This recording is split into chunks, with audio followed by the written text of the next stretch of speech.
Today we're going to talk about one small aspect of parenting, and that's what do we do when our kids have colds. Okay, and it's just a small thing, but there's a lot of fear around this, right? I think that when our kids aren't sick, we read about all these things that we say we'll do, and then it's 3 a.m.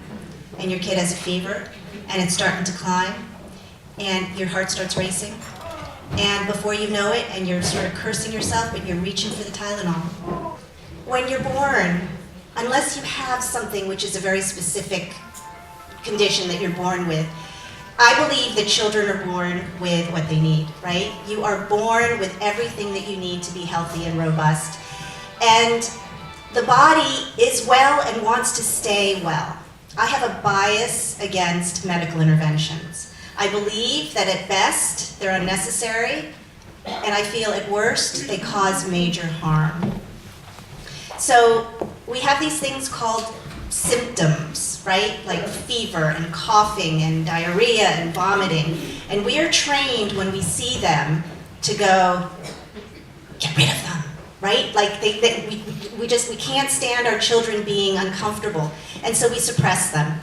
And I want to tell you something. When your body is doing something like mounting a fever, right? Or creating mucus and coughing something up, or you're expelling things one way or the other, it's for a really good reason, okay? Your body is working.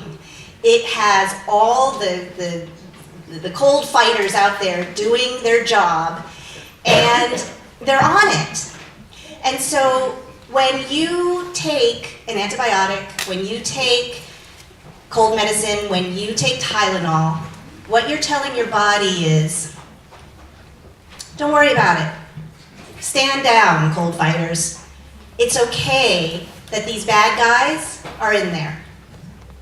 And so what we do is we suppress the symptoms go away, we think we're well, and then you get the cold and the infection, the ear infections, the cold that never goes away. It doesn't go away because the body was never allowed to deal with it in the first place. I do homotoxicology, and what homotoxicology is, it's a homeopathic or energetic method of giving the body signals to enable the body to move things out to excretion. But the most important part is that everything needs to come out. And with 100,000 chemicals in our environment, too much garbage is coming in and not enough garbage is going out. And what does that look like? What does a child that's full of toxins look like? What does an adult who's full of toxins look like? So you have to become sort of a detective, and Louise was talking about that earlier, that you need to really kind of get to the etiology of what the problem is.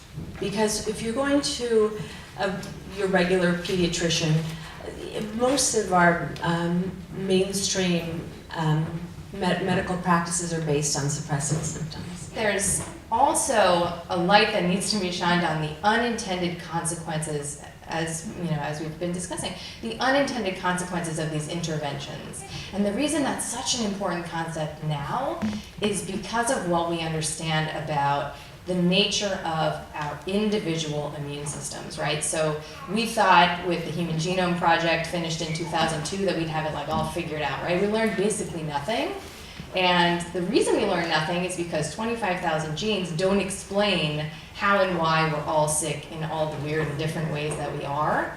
And that is a critical concept, right? So all of the science basically is like outdated. Once we figured that out, we had to go back to the drawing board, and we just haven't done it yet. So in the meantime, your child and your child's individual risks are not taken into account by interventions as seemingly benign as like Motrin or Tylenol, or as serious as surgery or chemotherapy. And so that's where we really have to do our own research. And my bias is similar to Louise's, where I feel like, okay, so what can we work with? We can work with a couple million years of evolution that have taught us that we interface with nature, with plant antioxidants, with the microorganisms in the environment and the soil in this like really crazy sophisticated way that we're only beginning to understand. And so maybe we can sort of like take a tip from that and focus on benign interventions that support and escort us through illness rather than interfere with it. What if I told you that when a child has a cold, it's not a cold? And it's not caused by a virus. What if I told you that the reason a child gets a cold is because their body is actually bringing to the surface wastes that must get out of the body? What if I told you that the body is so brilliant in its intelligence, in the way the immune system and the nervous system and the intestinal system and the nervous system, what if I told you that all these systems are built to make sure that the body doesn't die until it's ready to die? Most of the organisms that we're worried about that are out there, they may very well already be in the body. So you think that the flu virus is going to get us in the winter, right? And somehow, okay, this is my little humor.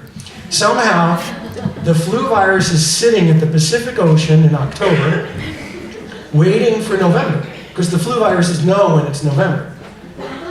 And they're going to come into the United States, because they weren't here all year.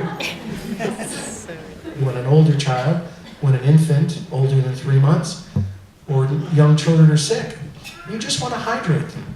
You don't want to feed them. And you don't want to keep asking them questions. Are you okay? Is everything all right? Can I get you something? What do you need? Are you too cold? Are you hot? You want a drink? Do you need a blanket? I was brought up Jewish. You know how that is.